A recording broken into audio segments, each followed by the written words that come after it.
রাফসান মাহমুদ জিসান, কুমিল্লার প্রতিযোগী হাফেজ রাফসান মাহমুদ জিসান এবারে মঞ্চে আসছে।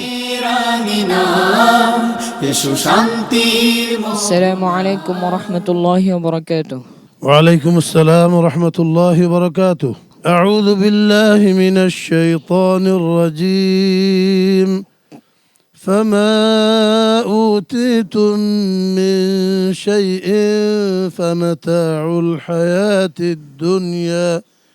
أعوذ بالله من الشيطان الرجيم.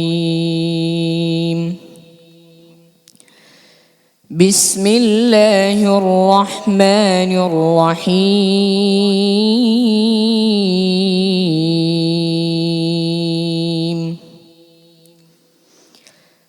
حميم عين سين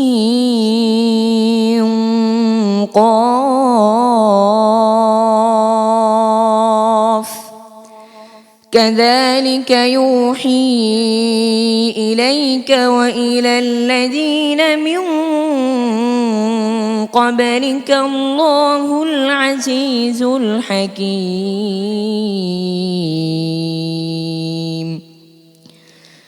له ما في السماوات وما في الأرض وهو العلي العظيم.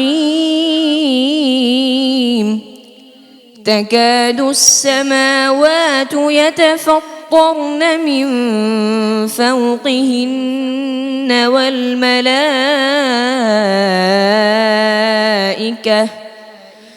والملائكة يسبحون بحمد ربهم ويستغفرون لمن في الأرض ألا إن الله هو الغفور الرحيم.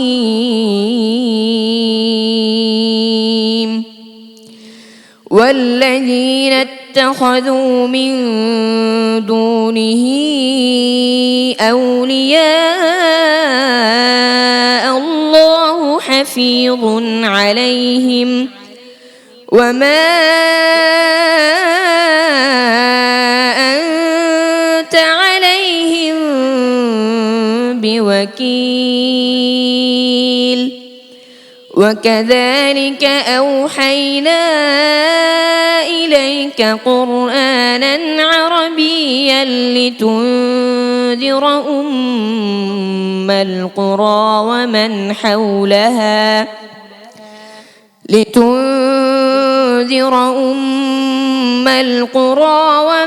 حولها وتنذر يوم الجمع لا ريب فيه. فريق في الجنة وفريق في السعير.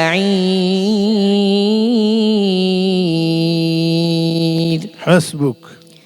صدق الله العظيم. তুমি তোমার এই প্রশ্নের শুরুটা একটু পড়ো তো। حميم عين سين قاف। বাস, এটা তোমাকে বলে দিতে হচ্ছে এখানে আইনে মারিয়াম আর আইনে সুরার মধ্যে তাওয়াসসুত জায়েজ হলেও তুল ফুদ্দিলা, এটা ইবনুল জাজারি বলেছেন। সিত্তা হারাকাত, 6 হরকত করতে হবে, তুমি মাত্র 2 হরকত করেছো। তোমার দ্বিতীয় প্রশ্ন হচ্ছে ويعبدون من دون الله ما لا يضرهم ولا ينفعهم। আয়াতটি কোন পারার কত নম্বর পৃষ্ঠাতে আছে? 11 নম্বর পারা 9 নম্বর পৃষ্ঠায় আছে। আহসানত, বারাকাল্লাহু ফিক। সম্মানিত বিচারক শেখ ফখরুল হুদা, আপনার কাছে বিস্তারিত জানতে যাচ্ছি রাফসান মাহমুদের পারফরমেন্স সম্পর্কে। মাশাআল্লাহ, সে প্রত্যেকবারের মতো এইবার সুন্দর তেলাওয়াত করেছে, কিন্তু প্রশ্নের শুরুতেই তার একটা তাজবিদের ভুল, এটা মারাত্মক ভুল। এটা একটা ভুল হয়ে গেছে। তার উস্তাদকে আমরা অনুরোধ করবো এটা যেন উনি জেনে নেন এবং সব ছাত্রদেরকে শেখান এখানে 6 হরকত মত করতে জানতে হবে, বাকি তার সবই ঠিক ছিল। মাশাআল্লাহ। ওস্তাদজি। তোমার আইনের মদটা কম হয়েছে, আইনটা বারিক হবে, পাতলা হবে, তারপরে গুন্ডা করবা, আইনের মদ আদায় করে, এই কথাটা বলতেছেন উনি বারবার। সম্মানিত অতিথি, চরমনাই কামিল মাদ্রাসার উপাধ্যক্ষ মহোদয়, আপনার কাছে সর্বশেষ একটি বাক্য আমি দর্শকদের উদ্দেশ্যে শুনতে চাই। দর্শকরা এই অনুষ্ঠান দেখে তারা কি সবক গ্রহণ করবে? সারা বিশ্বের সকল মুসলিম দর্শক, এমনকি আমার তো মনে হয় মুসলিমদের বাইরে কোনো অমুসলিম যদি আমাদের এই প্রোগ্রামটা দেখে থাকে, তারাও হয়তো একসময় এই আমাদের এই প্রোগ্রামে বিমোহিত হবে, ইসলামের সুশীল ছায়াতলে তারাও আসতে বাধ্য হবে। আর যারা অপসংস্কৃতির সয়লাবে ভেসে যাচ্ছে, তারাও হয়তো আমাদের দিকে এগিয়ে আসবে। রাফসান মাহমুদ জিসান, তোমার জন্য শুভকামনা রইল। কিছুক্ষণের মধ্যেই আমরা ফলাফল পেয়ে যাব, দেখা যাক ভাগ্যে কি আছে। আসসালামু আলাইকুম ওয়া রাহমাতুল্লাহি ওয়া বারাকাতুহু। কোরআনের আলো